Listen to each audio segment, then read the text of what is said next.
There is nothing worse than seeing a Hope Corps video and you start tearing up at the first clip and then boom, a military homecoming video. You ruined it. Where is the hope there? That's imperialism. That's the military-industrial complex. There's no hope there. Now I just cried for nothing.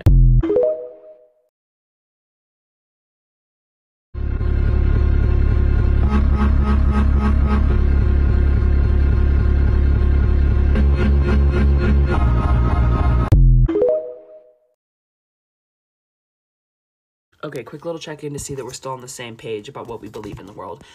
Free Palestine, free Sudan, free Congo, free Ukraine, Black Lives Matter. I believe in all LGBTQ plus rights. I believe that we are all immigrants of some fucking place at some point or another, and to put up borders and allow people to think that they are better than others because of what side of the border they were born on, it's absolutely fucking ridiculous. I believe that disabled people are the most underrepresented group of humans in history. You know, physical disabilities, mental disabilities, wheelchair users, mobility aid users, invisible disabilities, those people are endlessly overlooked. I believe that fat people deserve to have just as many options in life, clothing, job opportunities as fucking skinny people. I'm super angry that I'm alive in this current time because I'm too aware of too many bad things happening. But what a privilege it is to be aware at the same time.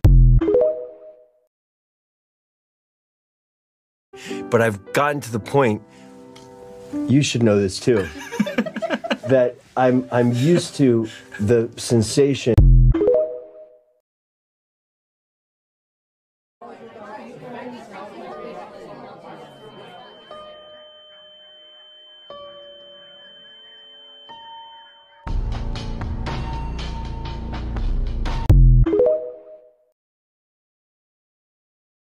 Video, what I want to talk about, the bad parts of testosterone. I have a lot to say about this video, so buckle the fuck up. My name's Sasha, I'm transgender, and I've been on T for the past 6 years. This person did reply to my comment on their video and said, oh, I like worded stuff wrong. Your video has over 3 million views. It could scare the fuck out of a lot of trans kids. Roll the tape. I just want you to be educated before you take that next step, because your doctors aren't going to tell you, trans people on TikTok aren't going to tell you. My doctors gave me a lot of information about T, and a lot of doctors do. The blanket statement saying that doctors aren't giving you this information hurts trans people. Once you get on testosterone and your vocal cords start to thicken, and it's kind of gonna feel like you're choking, harder to breathe, hurt to talk. When my voice dropped from T, I experienced no choking, no shortness of breath, and it never hurt to talk. Your singing voice is gonna be gone. You're not gonna be able to sing at all. 4 years into T, I was on The Voice, you know, the show with like the red spinny chairs, and I got chair turns from Ariana Grande and Kelly Clarkson. He didn't say I couldn't sing.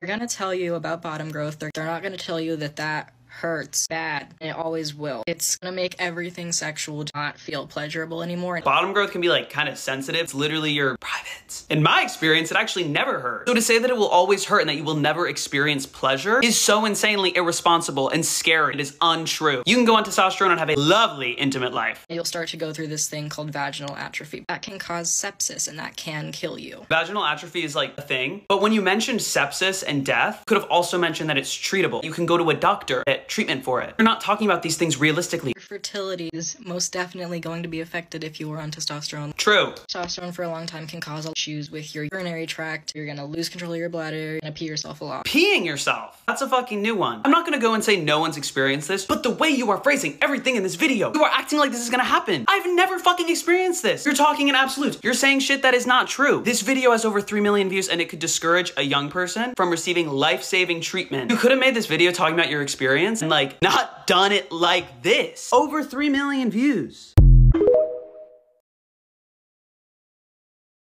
All right, so let's loosely go over what we have so far.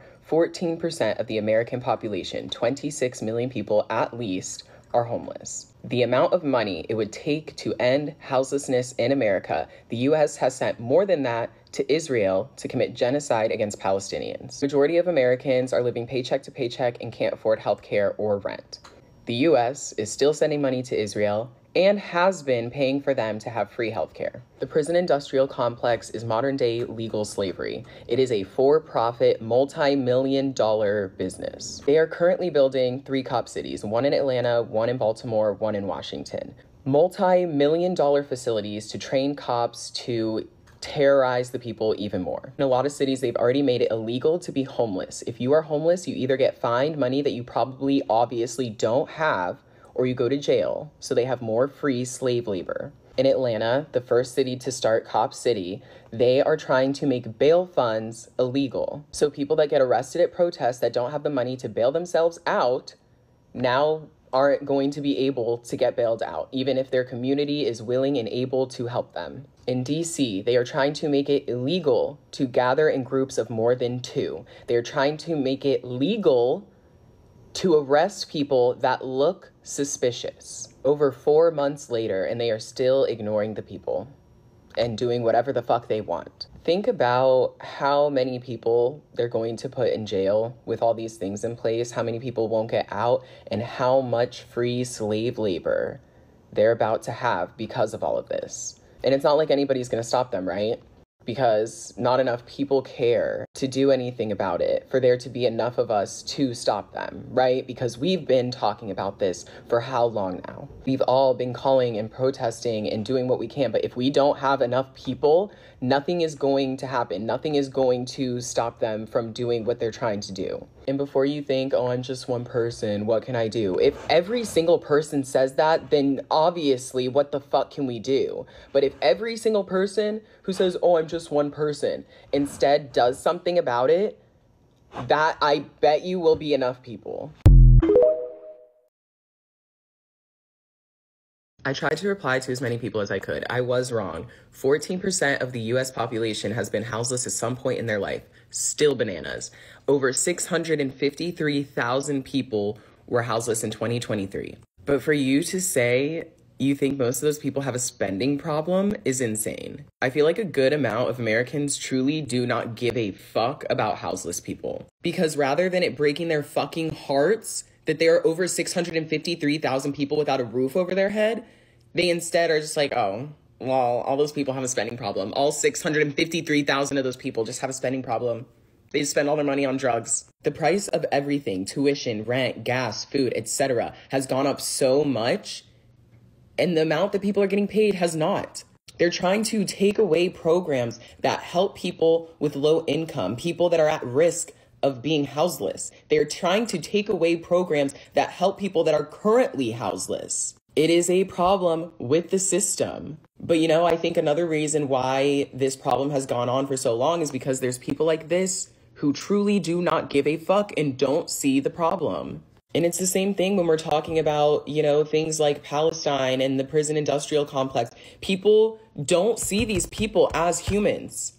They don't see it as a problem. They think, oh, well, all these people in prison are criminals. What, you want to get rid of the prisons and just have criminals running around so you get robbed and killed? If we are going to do anything about houselessness and the prison industrial complex and what's happening to Palestinians and the way that people with disabilities are treated in this country, we need to somehow, some way, get people to see that these are humans too. Because as things stand right now, there are too many people that don't give a fuck. And with that many people not giving a fuck and not seeing these people as humans, it is going to be so hard for us to do anything about it. How do we make them care? How do we make them see these people as humans? I don't know. Somebody please take the mic from here. Oh, really? You're FTM? Oh my God, you're MTF? Yeah, well, no, actually, I'm FTNB, TNTMB. So. Historically, trans men and lesbians have been in community with each other. Many trans masks and trans men still find comfort in existing in lesbian spaces. Hey, the idea of being in lesbian spaces gives me dysphoria. So then don't be in lesbian spaces. I don't like the implication that trans men and trans masks have to be lesbians. That's not what I said. I'm speaking from the perspective of a trans mask who also identifies as a lesbian and exists in lesbian spaces. If it doesn't apply to you, then it doesn't apply. I think it's bioessentialist to imply that lesbians and trans men and trans masks have to be in community with each other. They don't have to be in community. I'm talking about the people who already are in community and the patterns that we saw historically where trans masculine people and trans men were in community with lesbians. It's not bioessentialist to point out the patterns in our history. And there were trans men who existed in gay male spaces and trans women who existed in lesbian spaces, and lesbian spaces weren't always safe for any trans people, and there are gay male spaces that aren't safe for all trans people. There's nuance to things, yes. And I know that trans men and trans masks aren't all lesbians or start out identifying as lesbians. I literally wrote a book about a gay trans man living in the 1930s. And while doing research for my book, I read a book called Gay New York, which has a foreword by the author who says that he's not excluding lesbians in, his research. He says that they need their own book and their own set of research separate from gay male culture because they had their own separate, distinct culture. And things are definitely more integrated now across gay and lesbian communities and trans masc, trans femme, all of it. That's, everything is more mixed now, but, historically in the early 1900s to 1980s or so, there was strict spaces for people who identified with the lesbian experience and people who identified with the gay male experience. And certain trans men and trans mascs fall into that category of identifying with the lesbian experience. It doesn't mean you have to. It just means that there have been. Do you get it? Are we on the same page? I've never once said or implied in any of my videos talking about trans masc lesbians or trans men lesbians or he him lesbians that trans masculine people or trans men have to identify as lesbians, that I'm forcing this label onto somebody. I'm talking about people who exist in the communities they already are and people existing with the labels they already have. You don't have to do anything outside of your comfort zone. And honestly, if the idea of even being in community with lesbians, not being part of the lesbian community, being in community with them, gives you dysphoria, unpack that, please. Being around women or being friends with women doesn't make you a woman by default.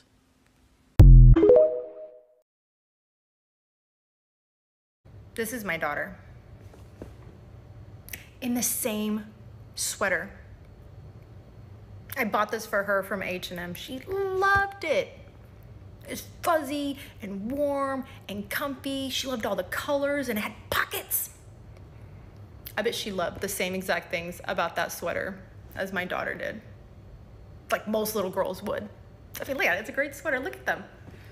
Their pose almost exactly the same. The hair. I bet they could have been friends, but they were born on different sides of the earth. One was born in the right place, and the other one arbitrarily was born in the wrong place. So for some reason, it's okay to rob her of her life, and then she gets to stay safe and warm and comfortable. It's not fair. It's disgusting. And we failed, not only her, but all of the kids there. And as far away as my daughter was born from this little girl, me, her mom, was born closer to where this little girl lived. It's a much smaller world than we think it is.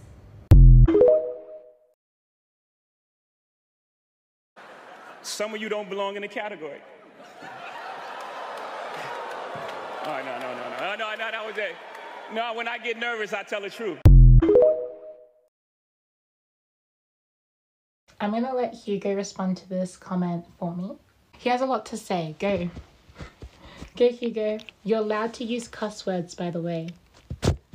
Yeah. Oh. Oh, okay. Oh.